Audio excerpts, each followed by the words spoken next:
Hello,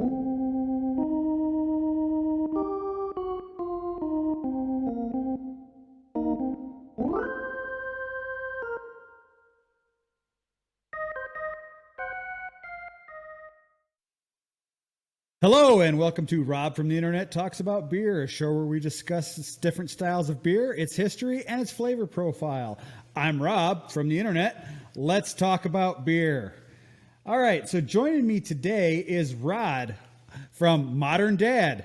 He's got a little bit of a following on the social media. He posts some pretty funny stuff, and I thought he'd be a really interesting guest to have on today. So, Rod, if you would, tell us a little bit about yourself. Oh, I'm 49 years old. I live on the West Coast. I work hard for a living. What else? I got 3 kids. One's 11, 20, and 22. Yeah. A little bit of a gap between those. Just a little bit of a gap. See, you're one of those crazy people. I stopped at 1. Yeah, just had to go for the girl. See, I got a daughter on the first try, and I was like, you know what? I'm done. One and done. So, Yeah. If you would, tell us a little bit about how is it you got interested in craft beer, and what is your level of interest in craft beer? Well, just I mean, if you're on the West Coast, everybody there's craft beer makers everywhere, and you go out for dinner, you go out, even if you just go somewhere, you can just stop by and just pick them up from anywhere. They're literally from my house, probably about 4 of them, so they're easy to Nice. stop and just pick up a 6-pack, and that way you get to taste different styles and different flavors. Yeah. Yeah. Find out what All you right, like. so yeah, well, and that's the whole thing with craft beer is there's so many different styles and so many different flavors out there. If you can't find something you like, it's probably not the beer's fault. Definitely not. One of my favorites, right. though, is the one we're going to talk about today. Yeah, so let's just jump right in. Today we're going to be discussing cream ales. So a little bit of history on the cream ale. It's the only truly North American beer style that is out there. It was invented in the United States in the 1800s. So I don't know if you were aware of that or not. It's No. it's truly the only North American style of beer. The rest of the styles of beer that we enjoy tend to be from other places. A lot of them are from Germany and Bavaria and the UK, obviously, with all the English ales Yeah. and things like that. So cream ales can be kind of thought of as kind of like the bastard love child between a German lager and English ales. So they tend to be light, inoffensive, really crushable without that typical watery taste that you get from a lot of the macro beers. Yeah. It's kind of the cousin to a pale lager, generally brewed to be light and refreshing, with like a typically a golden pale color, similar to like you'd get from a Coors Light or a Bud Light, or look at there. So typically the hop and malt flavor is subdued, but as craft beer is, it's open to interpretation. A lot of craft breweries tend to play with the style a little bit. And despite the name cream ale, there is no dairy in these products. There is 0 dairy. What I find, well, the reason why I like cream ale so much is simply because it's one thing you can actually add stuff to. For instance, if you just want a piece of lime in it, Yep. it accepts lime really well. Or, as you know, I would probably put Corona closer to a cream ale. And I think Corona is technically a lager, but it's in that same vein. yeah, it's close because the cream ales that I get here, they're very similar in taste. And if you're in Mexico, and I don't know if you've ever had one, but they make these things called micheladas. Mm-hmm. Yep, you could do that with those. Yeah. So One of the things I like to do when we're discussing beer styles, obviously, is give a little bit of history about them. But I like to give a little bit of information about it. Cream ales are what's called a top fermented ale. So that means it's a warmer fermentation process than, say, a lager, which is fermented at a lower temperature. But a lot of them, interestingly enough, after their primary fermentation, go into a lager style cold conditioning to reduce some of the off flavors that you tend to get when you do the warmer ferments, which is kind of cool. Which is what also gives it that clean and crisp flavor that's so enjoyable with a cream ale. Hot summer day.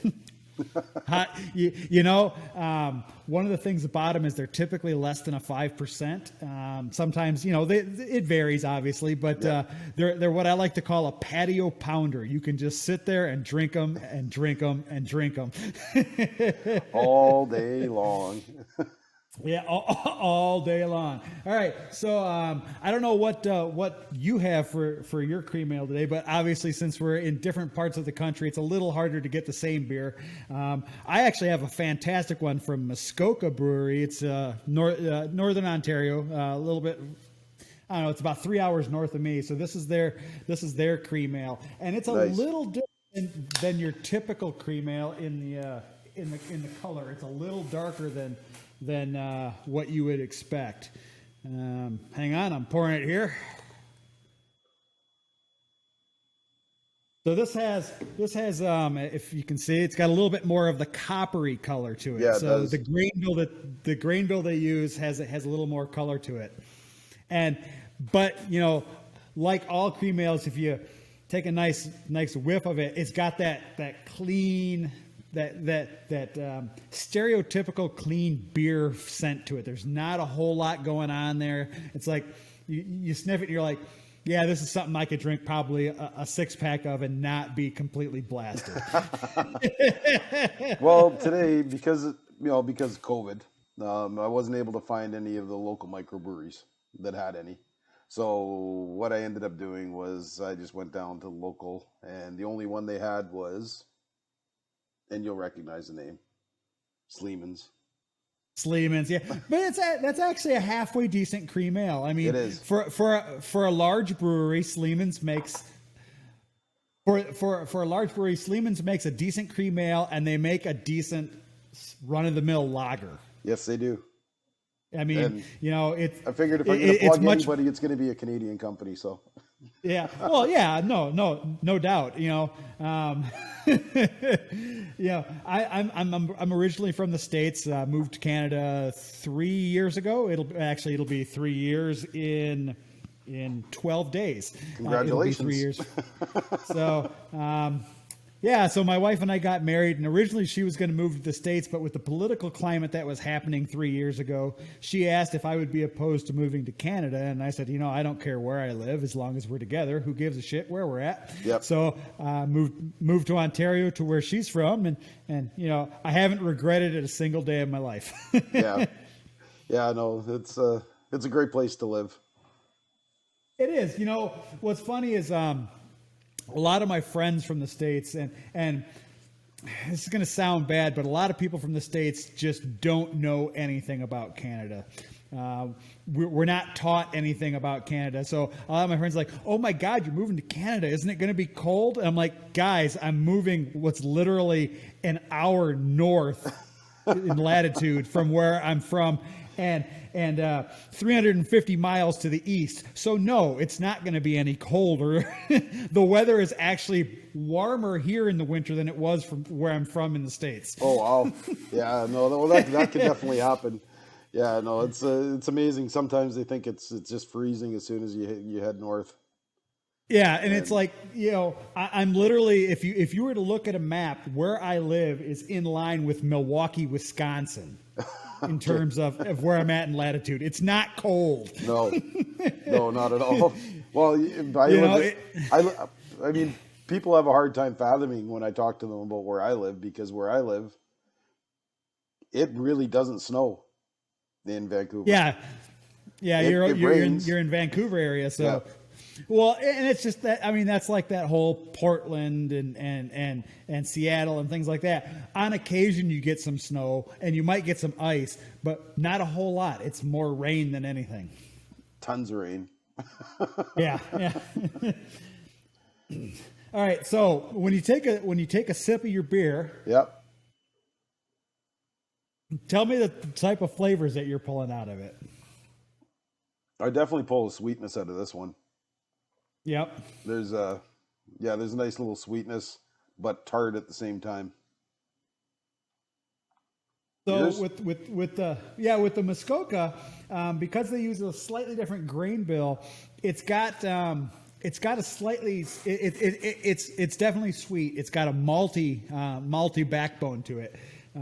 So it's not quite as light and nondescript as you would normally get from a cream ale. So it's got a little bit of flavor punch to it, which is fantastic. I mean, because you get that, it's got a nice clean finish, and it's got that slightly bready, almost a little biscuity flavor to it because of the grains that they're using in it. Yeah. So. Yeah. No, this one here, it definitely sweet. It's got a tiny bit of bitterness to it, which always obviously that's just beer. That's what it is. Yeah, that's hops. I mean, hops add a little bit of bitterness to it. Yeah. And probably a little bit fruity, actually. Yeah. Yeah. Yeah. Yeah, well, and to be fair, you know, if depending on how long they cold condition it, or if they do a second fermentation on it, which they might do a lagering phase on it, it might still have some of those fruity esters in it, but it should still have kind of a clean finish at the end. So you drink it and you're like, yeah, there's not a whole lot hanging around in my mouth after you're done. Yeah. Well, when you when you're eating and you're drinking one of these, it cleans the palate, but then it leaves room. Yep. There's nothing overpowering. Yeah, exactly. This is a cream ale, in my opinion, is one of the perfect beers to have with a nice burger. Yeah, agreed. You know, agreed. Because you eat your burger and you got a little bit of stuff hanging around your mouth. You take the beer, you get a little flavor from that, but as you said, it cleanses your palate, it cleans out your mouth, and then you're ready for whatever's coming up next. Oh, is it another burger? Is it going to be a Steak? sausage? Is it going to be dessert? Yeah, steak. Exactly. Right. So you really can't go wrong with this style of beer. And the cool thing is this style was invented for people who wanted that kind of European flavor of beer, but they didn't want to wait as long. So they fermented it like a standard ale, but in order to make it lighter, they used different grains. So sometimes they use wheat, sometimes they use rice. A lot of the American breweries actually use a lot of corn to lighten the flavor up. Go figure. Yeah, go figure. It's the United States.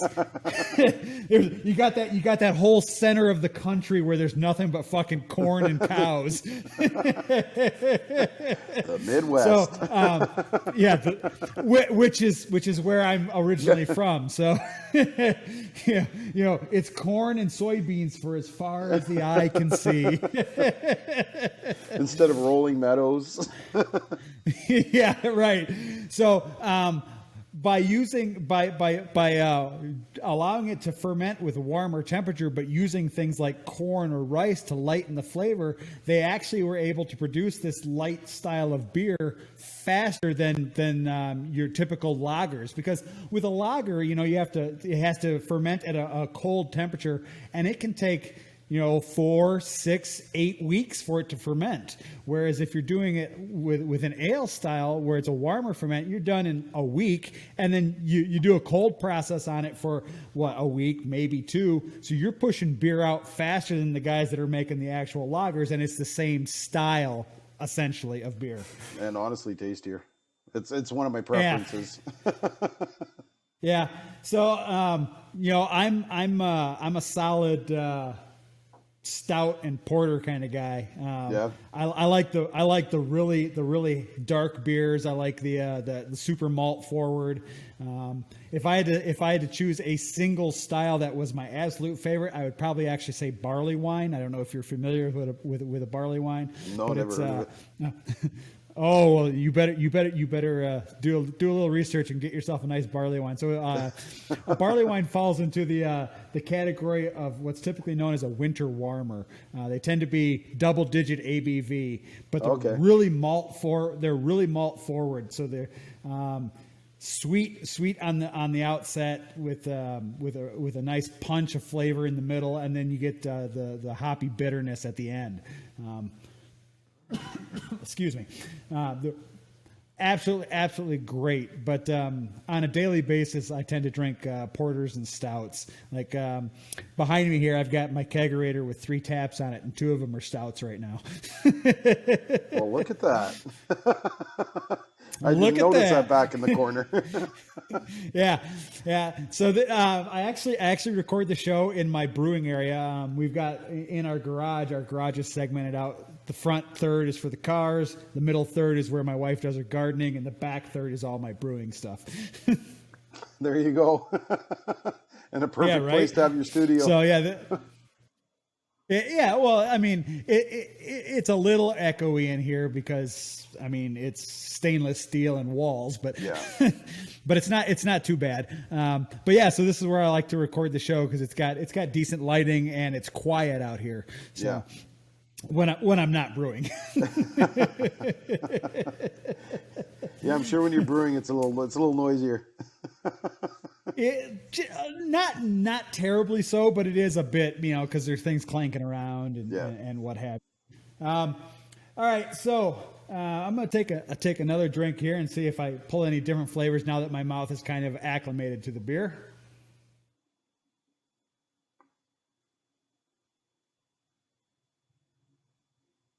Yeah, this one's got kind of a floral notes to it.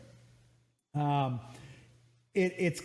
think this cream ale leans more towards the English ale style than it does the German lager style. Yeah. So it's got that kind of nutty, malty sweetness to it, but it's got a little bit of a floral bit to it when you finish taking the drink and you open your mouth. You're like, kind of like almost like Earl Grey tea has that kind of floral flavor to it after you open your mouth. Okay.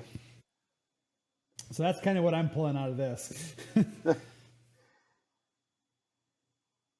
It's nice. This is actually the first time I've ever had this cream ale. I typically don't have them around. Like I said, because I tend to drink porters and stouts. But if I'm going to have maybe you should try brewing your own.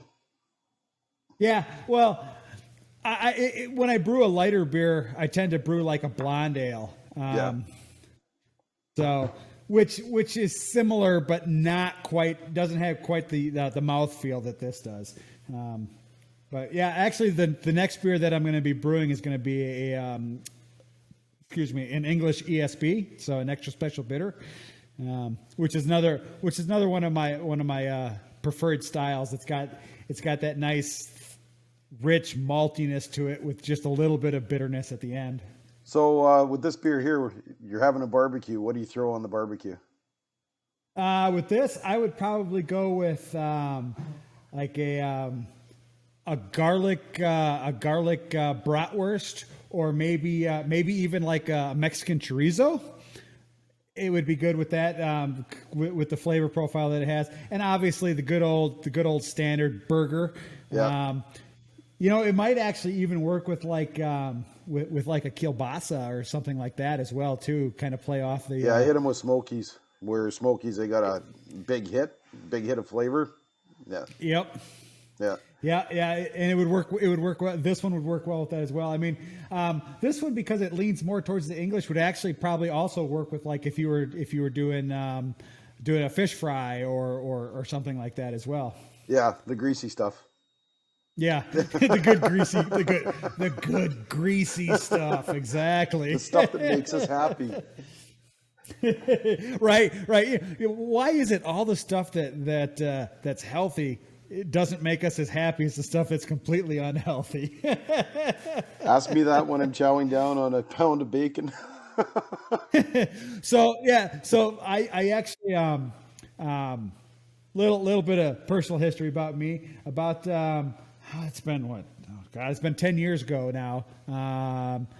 I was nearly I was just about 410 pounds. Oh, wow. And I changed my lifestyle completely, and I lost 180 pounds in less than a year, and I changed my diet for a while, and I was eating. Basically, I was eating the what's now called, I don't know, keto or whatever it is. So I was basically just eating meat and cheese for a while, and I had on Thursdays I used to have bacon Thursdays, where all I ate was bacon for the entire day. It's like, so what'd you have for breakfast? Half a pound of bacon. What'd you have for lunch? Half a pound of bacon. What'd you have for dinner? A pound of bacon. That's a big weight drop, though. It is. Well, and what's funny is when I first did it, everyone's like, "Well, how'd you lose all this weight?" I'm like, "I did it the old-fashioned way. I put less in than I put out." So I was working. I lived for 9 months of the 11 months. I lived on about 1,200 calories a day, and I was going to the gym every day for at least an hour. So I was burning tons of calories and not taking a ton in, but yeah. And then I've been fairly successful at keeping it off for the last 10 years. I've gone up, because of COVID and not being able to really do a whole lot these days. I've gone up about 20 pounds, but it's not terrible. Yeah, same here. Well, let's see. I was 180, and right now I'm pushing about 210. So. Yeah. I was when I moved to Canada, I was 235, I think, and right now I'm sitting at about 260. Yeah, so pretty much on par.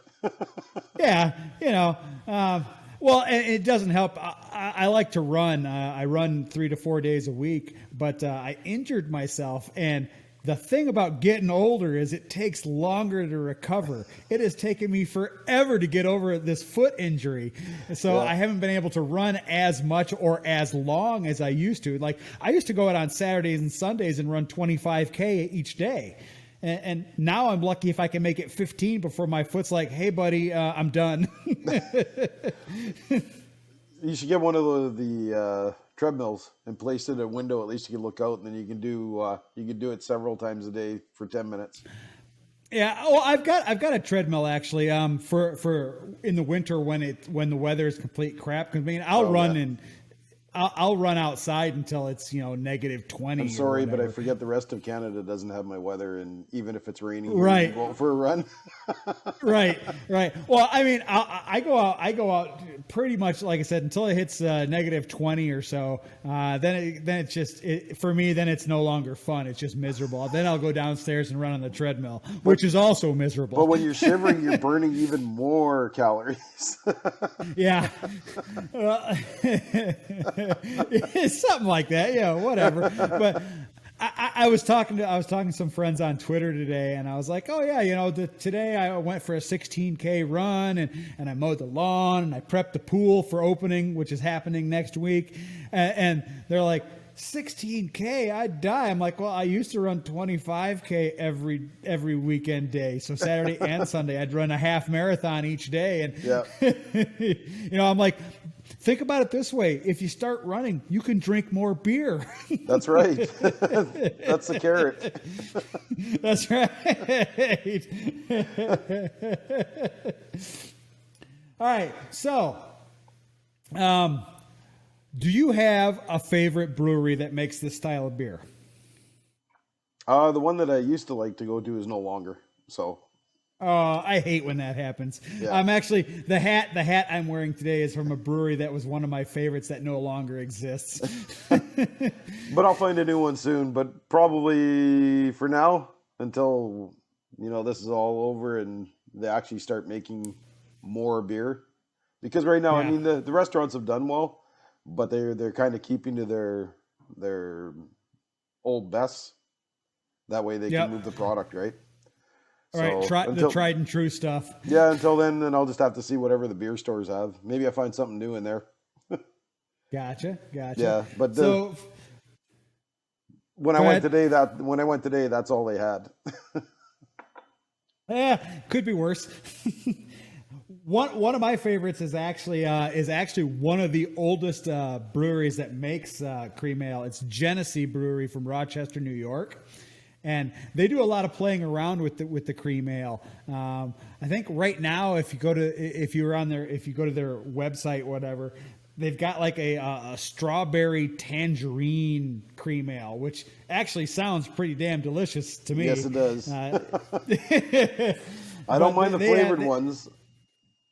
well, that's the thing about cream ale is you can flavor it, you can add flavors to it, Yeah. because it's such an inoffensive flavor palette to begin with. Right. It's very well suited for adding other flavor things to it. So strawberry or citrusy like lemon or orange or even I think even like a blueberry would work well with it. I'm waiting for bacon one day. Yeah, bacon cream ale.